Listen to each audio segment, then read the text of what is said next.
Welcome back learners, कैसे हो आप सभी। आज की क्लास का टॉपिक है गुडविल। आज हम समझेंगे गुडविल का मीनिंग क्या होता है, फीचर्स क्या होते हैं, कितने टाइप्स की गुडविल होती है और किन फैक्टर से गुडविल की वैल्यू अफेक्ट होती है। सभी कॉन्सेप्ट्स को डिटेल में समझेंगे क्योंकि गुडविल टर्म पूरी अकाउंट्स में कहीं जगह यूज होती है। और साथ ही क्लास 12th में अकाउंटिंग फॉर पार्टनरशिप फर्म का चैप्टर सेकंड भी है, वैल्यूएशन ऑफ गुडविल।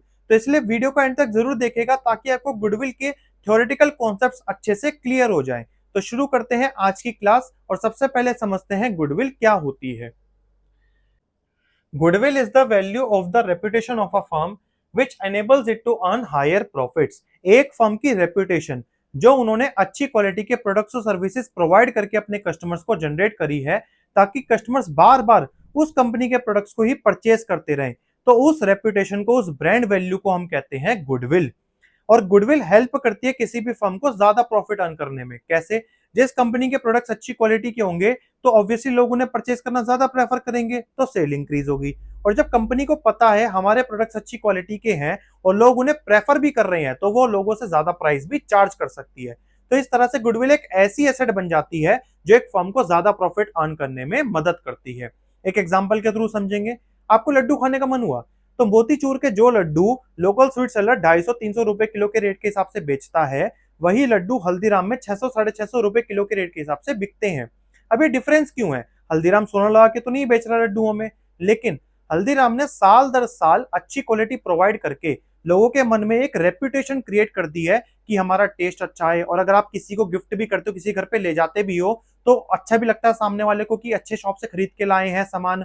और दूसरा, मार्केट में जगह जगह अच्छी मार्केट में आउटलेट्स खुले हुए हैं जिससे कि एक्सेसिबल भी हो जाता है लोगों के लिए। तो इन सभी फैक्टर्स के थ्रू हल्दीराम की एक गुडविल क्रिएट हो चुकी है जिससे वो ज्यादा प्राइस चार्ज करके अच्छा प्रॉफिट जनरेट कर सकता है। तो इसे हम कहते हैं गुडविल। अब हम समझ लेते हैं गुडविल के फीचर्स क्या होते हैं। It is N intangible asset, not a fictitious asset. Goodwill एक इंटेंजिबल एसेट है, ऐसी एसेट जिसे हम देख और छू नहीं सकते लेकिन ये हमें बेनिफिट जरूर देती है, तो इसे हम इंटेंजिबल एसेट कहते हैं, फिक्टिशियस एसेट नहीं कहते। जिसको हम ऐसे कोई मंदड़क एसेट नहीं है कि हमने अपनी बुक्स में ऐसे जैसे मर्जी दिखा दी हो लेकिन रियलिटी में एग्जिस्ट ना करती हो, या फिर कोई ऐसा लॉस हो जिसको हम टुकड़ों में रिटर्न ऑफ कर रहे हो, तो इसलिए हम फिक्टिशियस एसेट नहीं बोलते इसे। इसे हम इंटेंजिबल एसेट बोलते हैं। It helps in earning higher profit. Goodwill से हम ज्यादा प्रॉफिट कमा सकते हैं। It is an attractive force which brings in customers regularly to the place of business. ये एक मैग्नेट की तरह काम करती है कि लोगों को, कस्टमर्स को खींचती है बिजनेस की तरफ कि हमने अच्छी क्वालिटी तुम्हें प्रोवाइड करी है तो लोग खींचे चले आएंगे और उस कंपनी के प्रोडक्ट्स को ही परचेज करेंगे। तो ये गुडविल होती है। Value of goodwill is subjective as it depends on the assessment of the valuer. Goodwill की वैल्यू कोई ऐसी नहीं कि एविडेंस के ऊपर ही हमने रिकॉर्ड करी हो। तो हम इसको, एक वैल्यूअर अपनी मर्जी से इसको रिकॉर्ड करता है कि हमारी कंपनी के प्रोडक्ट्स अच्छी क्वालिटी के हैं और हमने मार्केट में अच्छी सिचुएशन बनाई हुई है तो हमारी गुडविल ज्यादा हो सकती है। तो ये डिपेंड करती है वैल्यूअर के ऊपर। It does not have an existence separate from that of the business. Goodwill की कोई भी बिजनेस से अलग एग्जिस्टेंस नहीं होती है, बिजनेस के साथ ही चलती है, नाम के साथ चलती है बिजनेस के। Thus normally it has realisable value when business is sold. इसलिए जब भी बिजनेस को बेचा जाता है तो गुडविल का प्राइस भी साथ में चार्ज करा जाता है। गुडविल दो तरह की होती है, एक होती है परचेज गुडविल और दूसरी self generated goodwill. Self generated goodwill वो गुडविल होती है जो हम साल दर साल मेहनत करके अपने बिजनेस के लिए खुद से बनाते हैं। अब इस गुडविल के लिए हमारे पास कोई एविडेंस नहीं होता, ये बस एक एस्टिमेटेड ब्रांड वैल्यू होती है बिजनेस की, जो कि बनी है अच्छी क्वालिटी के गुड्स और सर्विसेज प्रोवाइड करके कस्टमर्स को, अच्छी मैनेजमेंट करके, फेवरेबल लोकेशंस पर बिजनेस ओपन करके जिससे कस्टमर्स के लिए एक्सेसिबल हो सके। और भी कई सारे फैक्टर्स होते हैं जो इस गुडविल को बनाने में मदद करते हैं। अब ये गुडविल हमारे प्रॉफिट्स तो इंक्रीज करेगी लेकिन इसका हमारे पास कोई एविडेंस नहीं है परचेजिंग का, तो इसलिए इस गुडविल को हम कभी भी अपनी बुक्स में शो नहीं करते हैं। और यह बात कहता है अकाउंटिंग स्टैंडर्ड 26 कि जब आपके पास सेल्फ जनरेटेड गुडविल का एविडेंस नहीं है तो आप इसको बुक्स में रिकॉर्ड नहीं कर सकते। बस ये एक एस्टिमेटेड वैल्यू होती है कि हमने अपने बिजनेस का इतना नाम कमाया साल दर साल काम करके। इसी के कॉन्ट्ररी दूसरी होती है परचेज गुडविल। अब ये कौन सी गुडविल होती है कि हमने किसी का कमाया नाम परचेज कर लिया मार्केट से, तो उसे हम परचेज गुडविल कहते हैं। कैसे? ए ने बी का बिजनेस परचेज करा। अब जब किसी का हम बिजनेस परचेज करते हैं तो हम उसकी सारी एसेट्स और लाइबिलिटीज को टुक ओवर कर लेते हैं। तो बी की एसेट्स थी टोटल 10 लाख, जिसके अंदर plant machinery, land, building, furniture, debtor, बहुत सारी एसेट्स थी छोटी छोटी। और बी की कुछ लायबिलिटीज थी जो कि थी ₹2 लाख, जिसके अंदर क्रेडिटर, लोन वगैरह वगैरह। तो जब ए ने बी की एसेट और लाइबिलिटी टुक ओवर करी तो ए को 10 लाख रुपए का तो फायदा होगा और 2 लाख रुपए का नुकसान। तो ए बी को इसका डिफरेंस यानी कि 8 लाख रुपीज पे करेगा। तो प्राइस कंसिडरेशन बननी चाहिए थी 8 लाख रुपीज की।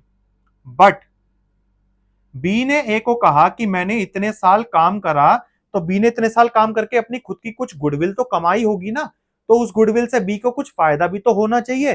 तो बी ने ए को बोला कि अब आप मुझे दोगे 9 लाख रुपीज 8 लाख रुपीज की जगह। तो ए ने बी को 1 लाख रुपीज एक्स्ट्रा पे करे। तो ये 1 लाख रुपीज जो एक्स्ट्रा पे करेगा ये होता है गुडविल के नाम का पैसा, और ए ने इस गुडविल को परचेज करा है, तो इसलिए कहलाएगी परचेस्ड गुडविल। कि जब हम किसी का चलता हुआ बिजनेस परचेज कर लें तो उसके नाम का पैसा जो हम उसे पे करके आते हैं वो हमारा होता है परचेज गुडविल। अब इस परचेज गुडविल के लिए ए ने पैसा पे करा है ना, तो ये ए की एक इंटेंजिबल एसेट बन जाएगी। तो इसलिए इस गुडविल को रिकॉर्ड करा जाएगा बुक्स के अंदर। और कहां पे रिकॉर्ड करते हैं हम बैलेंस शीट में? बैलेंस शीट में इसका हेड होता है नॉन करंट एसेट, क्योंकि एसेट है गुडविल, जिसके अंदर सब हेड होता है property, plant and equipment and intangible asset, यानी कि सारी फिक्स एसेट और इंटेंजिबल एसेट का हेड है, जिसके अंदर इंटेंजिबल एसेट का हेड खोलकर हम गुडविल को, परचेज गुडविल को शो कर देते हैं। अब ये जो गुडविल है ये बी के नाम की गुडविल है ना, तो ए बी के नाम का जमा जमाया बिजनेस अब यूज करेगा, लेकिन ए को तो अपना भी तो नाम कमाना है। तो ए क्या करेगा, इस परचेज गुडविल को धीरे धीरे रिटर्न ऑफ भी करा जाता है, और इस रिटर्न ऑफ को हम बोलते हैं अमोर्टाइजेशन ऑफ गुडविल। कि ए बी का नाम धीरे धीरे अपनी बुक से घटाता चला जाएगा और अपनी खुद की गुडविल जनरेट करेगा, और सेल्फ जनरेटेड गुडविल बुक्स में नहीं आती। तो इसलिए परचेज गुडविल को हर साल दर साल बुक्स में से हम हटाते चले जाते हैं, जिसे हम कहते हैं अमोर्टाइजेशन ऑफ गुडविल, यानी कि रिटर्न ऑफ ऑफ गुडविल। तो ये होता है परचेज गुडविल और सेल्फ जनरेटेड गुडविल। अब हम देख लेते हैं कौन कौन से फैक्टर्स हैं जो गुडविल बनाने में हेल्प करते हैं। अब हम कुछ फैक्टर्स देख लेते हैं जो एक फर्म की गुडविल को अफेक्ट करते हैं। फर्स्ट होता है एफिशिएंट मैनेजमेंट। अगर मैनेजमेंट एक्सपीरियंस्ड और कॉम्पिटेंट होगी तो एक फर्म के प्रॉफिट इंक्रीज करने में हेल्प करेगी, तो जाहिर सी बात है इस फर्म की गुडविल भी इंक्रीज हो जाएगी। तो एक अच्छी मैनेजमेंट का होना हमेशा एक फर्म की गुडविल को बढ़ा देता है। नेक्स्ट है फेवरेबल लोकेशन। अगर हमारा प्लेस ऑफ बिजनेस ऐसी जगह पर है जो कस्टमर्स के लिए इजीली एक्सेसिबल है, जिन प्रोडक्ट्स की कस्टमर डिमांड कर रहे हैं वो प्रोडक्ट्स उनको उनकी लोकल मार्केट में आसानी से अवेलेबल हो जाते हैं, तो ऑब्वियसली फेवरेबल लोकेशन होना हमारे बिजनेस की गुडविल को इंक्रीज कर देगा। कई बार तो लोकेशन लैंडमार्क की तरह भी काम करती है। जैसे आपकी गली के बाहर सपोज बहुत अच्छी बेकरी शॉप है, तो आपके घर पे कोई आने वाला है तो आप रास्ता कैसे समझाओगे कि गली के बाहर बहुत अच्छी बेकरी शॉप है, वहां से लेफ्ट ले लेना। तो वो सामने वाला भी क्या सोचता है कि इतनी अच्छी बेकरी शॉप है तो यहीं से कुछ लेकर के चल लेते हैं इसके लिए। तो एक अच्छी लोकेशन पर होना बिजनेस का हमेशा बिजनेस के लिए एडवांटेजेस होता है, जो उसकी गुडविल को इंक्रीज कर देता है। नेक्स्ट होता है फेवरेबल कॉन्ट्रैक्ट। अगर बिजनेस को ऐसे कॉन्ट्रैक्ट मिले हुए हैं कि कोई पर्टिकुलर प्रोडक्ट का मैन्युफैक्चरिंग और सेल एक बिजनेस ही कर सकता है लंबे समय तक, तो ये भी उसके लिए एडवांटेजेस होगा, जिससे उसकी गुडविल बढ़ जाएगी कि कोई और बना नहीं सकता कि वही बिजनेस लंबे पीरियड तक उसी प्रोडक्ट की मैन्युफैक्चरिंग और सेल को करेगा। नेक्स्ट है लॉन्गर एस्टेब्लिशमेंट ऑफ बिजनेस। एक बिजनेस जितना ज्यादा समय तक वर्क करता है तो लोगों के मन में उसके लिए ट्रस्ट डेवलप होता है कि इतने अच्छे समय से अच्छी क्वालिटी देते आ रहे हैं और इतने लंबे समय से काम कर रहे हैं, तो इनके प्रोडक्ट्स अच्छे होंगे, तो गुडविल हमेशा हमारी इंक्रीज हो जाती है बिजनेस के ज्यादा समय तक काम करने से। Advantage of patents. पेटेंट्स क्या होते हैं? सपोज हमने कोई चीज मैन्युफैक्चर करी तो हम उसके ऊपर पेटेंट अपना ले सकते हैं कि हम ही इसको मैन्युफैक्चर करेंगे।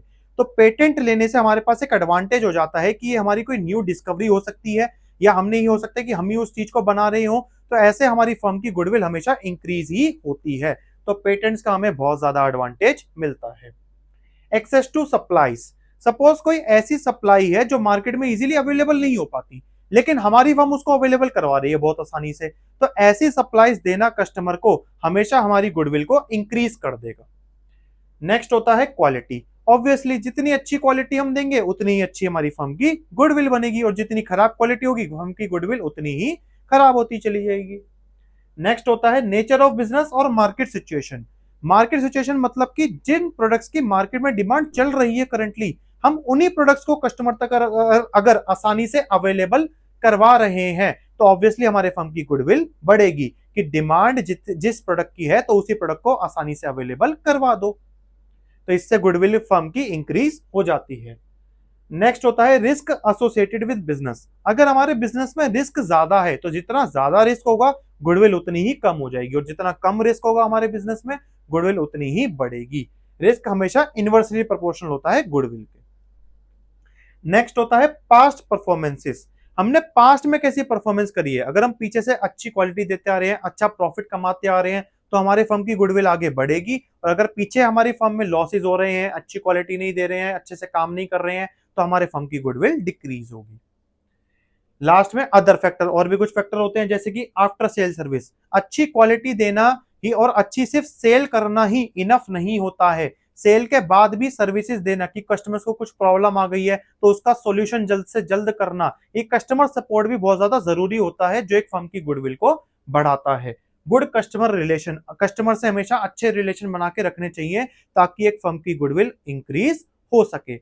और भी कई चीजें होती हैं जैसे कि एडवर्टीजमेंट। एडवर्टीजमेंट भी एक फर्म की गुडविल को इंक्रीज करता है। सपोज मैंने कोई फेस वॉश का ब्रांड लॉन्च करा और मैं उसका सेलिब्रिटी से ऐड करवा दूं, तो लोगों के मन में क्या मंशा बन जाती है कि ओहो ये फलाना सेलिब्रिटी इसका ऐड कर रहा है तो इसका मतलब तो बहुत बढ़िया फेस वॉश होगा, तो हम भी इसे यूज करेंगे। तो एडवर्टीजमेंट करवाना भी एक फर्म की गुडविल को बहुत ज्यादा इंक्रीज कर देता है। तो इस तरह से हमारे एक फर्म की गुडविल इन सभी फैक्टर से अफेक्ट होती है। अब हम देखते हैं कि एक फर्म को गुडविल की वैल्यूएशन की जरूरत कब कब पड़ती है। तो सपोज दो पार्टनर्स हैं एक फर्म में, ए और बी, और इनकी प्रॉफिट शेयरिंग रेशियो है 1:1। मतलब फर्म से जितना भी प्रॉफिट ये अर्न करेंगे, ए और बी उस प्रॉफिट को हाफ हाफ 1:1 में बांट लेंगे।